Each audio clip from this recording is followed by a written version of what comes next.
Update on that little girl. Police tell me that tonight she is still in the hospital. Her mother still locked up at the Detroit Detention Center and could be facing some serious charges. And that hurt my heart. That little baby got shot. I didn't even know the baby was in the car. The way she was shooting at her car. Danye Daniels says the bullet that struck a 21-month-old girl Monday night was meant for her fiance, or her neighbor. This 30-year-old mother did not want us to show her face on TV. She lives next door to the woman who accidentally shot her daughter after an altercation over an Uber Eats meal. Daniel says another one of their neighbors ate the food after seeing that it sat untouched for about half an hour after it was dropped off. Then all hell broke loose. As soon as she came on the porch, she just attacked the girl from the get-go. Then she always quick, I'm gonna get my gun, I'm gonna get my gun. That's why I ran my kids about the house. Daniel says her fiance tried to play the peacemaker, breaking up the fight and offering to pay the woman for that Uber Eats meal. It was an offer she turned down. By the time I come around the bend, she's fighting. She's arguing with him. So I run up on her. I say, whatever, for you know what, we get to fighting.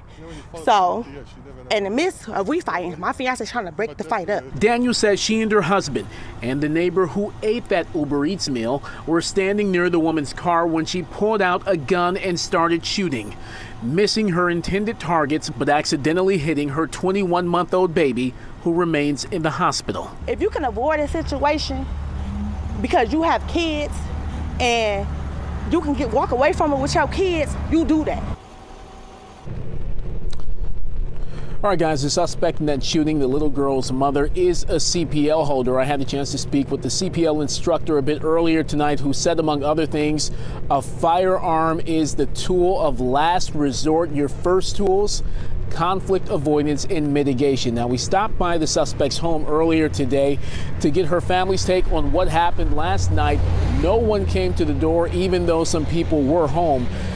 Investigators are working to get the warrant request to the Wayne County Prosecutor's Office ASAP. Huel, Monica. And we hope the little girl's going to be okay. But now, last night, police said that someone came after the shooter with a hammer. Was there a threat that made her go for her gun? Well, you know what? The woman that you heard from in that piece, she says that no one actually used that hammer. There was a hammer at the scene. She says her grandfather was doing some work on the house and had a hammer there. So it was just in the front of the house laying around, but that no one actually used it. Police will ultimately be getting to the bottom of it as they continue their investigation.